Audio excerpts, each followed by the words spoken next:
என் பேர் மரிக்லாட். நான் தான் தமிழ்நாடு நிதித்துறை அமைச்சர் மரியவில்சனுடைய சொந்த பிரதர். நான்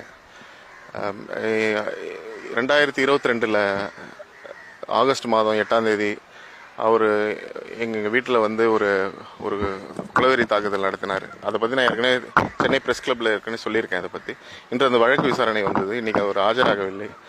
இன்றைக்கி ஆஜராகிறதுக்கு நீதியரசர் வந்து அடுத்த வாட்டி அவர் அடுத்த இயரிங் அவர் வரணும்னு கட்டாயம் வரணும்னு சொல்லியிருக்காரு. இதற்கு மேலே என்னால் ஒன்றும் சொல்ல முடியாது. இந்த கேஸ் வித்ரா பண்ணிட போறீங்கன்னு காலையிலேருந்து ஒரு தகவல் வருது. வித்ரா பண்ணுற ஐடியா ஏதாவது?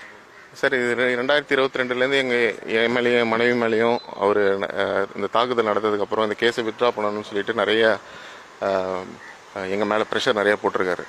ப்ரெஷர்ன்ற சென்ஸ் எங்கள் மேலே நிறைய வழக்குகள் என் மேலேயும் மனைவி மேலேயும் போட்டிருக்காரு. எல்லாத்தையும் எதிர்கொண்டு தான் வரேன். நிதித்துறை மேலே எனக்கு என்றைக்குமே நம்பிக்கை இருக்குது. எல்லாத்தையும் எதிர்கொண்டு எல்லாத்துக்கும் ஆன்டிசிபேட்டரி வாங்கி கம்ப்ளைண்ட் பண்ணி எல்லாத்தையும் ப்ராப்பராக ட்ரையலில் நான் ஏன்னா நிதித்துறையை மட்டும் தான் நம்பியிருக்கோம் நானும் என் மனைவியும்.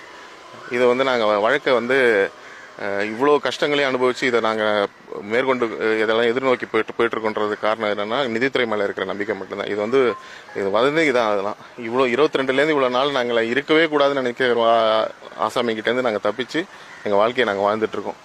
இது வந்து நிதித்துறையை மட்டும் நம்பி தான் போயிட்டுருக்கோம்.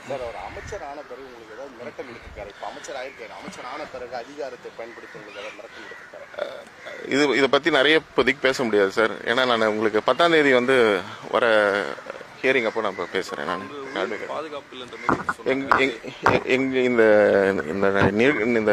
எங்கள் மேலே நடத்தப்பட்ட அந்த கொலைவெறி தாக்குதலுக்கு அப்புறம் நாங்கள் எங்கே இருந்தோன்னு யாருக்குமே தெரியாது. எங்கள் குடும்பத்தில் இருக்க யாருக்குமே தெரியாது.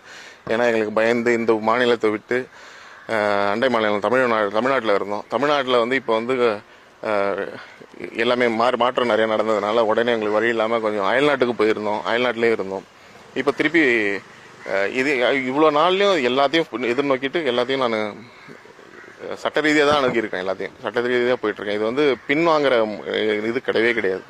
இது வந்து இதோடைய முதல் நோக்கம் என்னென்னா எங்களுக்கு நடந்த அநீதிக்கு எங்களுக்கு சட்ட ரீதியாக எங்களுக்கு ஒரு இது வேணும், எங்களுக்கு தீர்வு வேணும். எங்களுக்கு ஒரு வாட்டியும் வந்துட்டு பார்த்து எங்களுக்கு அவருடைய சகாக்கள் நிறைய பேர் இருக்காங்க சார். அவங்க தான் எங்கள் மேலே பொய் வழக்கெல்லாம் நிறைய தொடுத்துருக்காங்க. அந்த எல்லா சகாக்களும் எங்கள் மேலே வந்து அதில் முக்கியமாக வந்து ஒரு அட்வொகேட் பாஸ்கர்னு ஒருத்தர் இருக்கார். அவர் தான் இதுக்குடைய உளுந்தூர்பேட்டைக்காரர். அவர் வந்து ஒரு கட்ட பஞ்சாயத்து அட்வொகேட். அவர் இதில் இறங்கி எங்களுக்கு நிறைய ட்ரபிள் கொடுத்தது ஃபுல்லுமே அவர் தான். அவருடைய சகாக்கள் தான். இங்கேயும் நிறைய பேர் இருக்காங்க.